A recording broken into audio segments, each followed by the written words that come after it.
Ada orang sebut vaksin sekarang ni adalah agenda Yahudi, laknatullah, konspirasi lah nak letak chip dan sebagainya. Dan juga ada juga sampai level tertinggi adalah vaksin ni sebenarnya dia nak satu proses genocide di seluruh dunia untuk depopulatekan.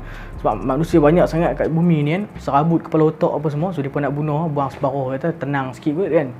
Jadi dalam isu ni saya nak ambil satu perbincangan yang dibincangkan oleh Menteri Agama kita, iaitu berkenaan dengan takut Allah ke takut Covid. Takut Allah ini yang diterangkan oleh Menteri Agama, konsepnya adalah berbeza kepada makhluk dan kepada Tuhan. Iaitu kepada Allah, apabila kita takut kepada Allah, kita nak mendekatkan diri kita kepada Allah. Kita semayang, kita baca Quran, kita ikut sunnah Nabi Muhammad SAW. Tetapi berbeza pula dengan isu kita takut kepada makhluk. Makhluk yang kita kata kat sini adalah Covid. Okey, isu dia macam ni.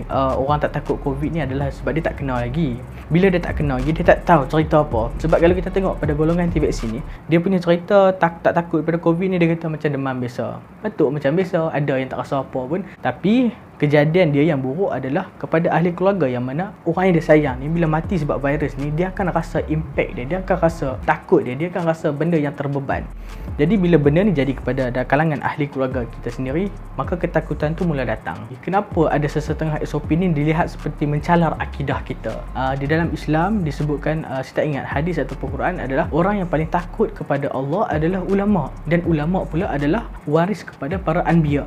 Sudah bila dua statement ni terjadi, maksud dia orang yang paling takut kepada Allah adalah ulama lah, bukan kita. Jadi apa-apa saja kenyataan yang mereka keluarkan adalah lebih kepada takut kepada Allah dan menjaga masyarakat. Jadi orang anggap bila kita tutup masjid, kita dah menyekat penyebaran agama Islam, kita menyekat orang sembahyang jemaah, kita menyekat majlis-majlis agama dan sebagainya, dan akhirnya menunjukkan bahawa sekarang dunia ni dikawal oleh orang-orang yang tidak takut kepada Allah. Jadi nak tuan-tuan, benda ni dah jadi lama dah. Contohnya kita ambil peristiwa Saidina Umar dengan Abu Ubaidah Al-Jarrah dalam penyakit ta'un yang melanda dekat negara Arab pada hari itu. Iaitu apa yang terjadi adalah Saidina Umar tak mau masuk ke kawasan kena wabak tu. Abu Ubaidah tanya, kenapa tak mau masuk? Hang takut kepada wabak ni berbanding takut kepada Allah. Sebab apa? Sebab pertama sekali Saidina Umar ni pemimpin. Kita kata kawasan-kawasan ta'un ni Selangor. Dan Seri Muhyiddin tak nak masuk ke negeri Selangor sebab dia takut kepada Covid.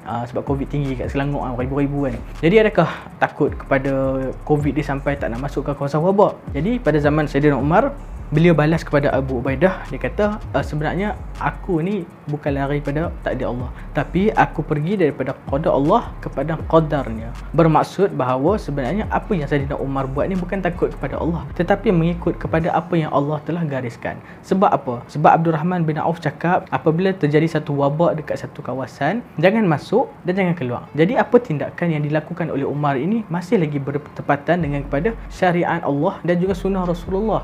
Apa yang bukti dia takut kepada Allah, dia ikut kepada apa yang disarankan oleh Rasulullah sallallahu alaihi wasallam. Jadi apa yang terjadi dekat zaman sekarang ni adalah orang ni tak faham konsep takut kepada Allah dengan takut kepada Covid. Dalam Islam diterangkan oleh Menteri Agama adalah dia ada dua sifat bila nak meletakkan hukum, iaitu yang pertama sekali adalah sifat sawabit, iaitu benda yang tak boleh diubah, dan kemudian yang kedua adalah mutaghayyirat, benda yang boleh ubah. Dalam isu semayang ni wajib, dah tak ada nak benda nak lawan. Tetapi apa yang benda diubah pada sekarang ni adalah menyebabkan kita terpaksa menutup masjid sementara waktu, bukan selama-lamanya pun, bukan sampai kiamat pun.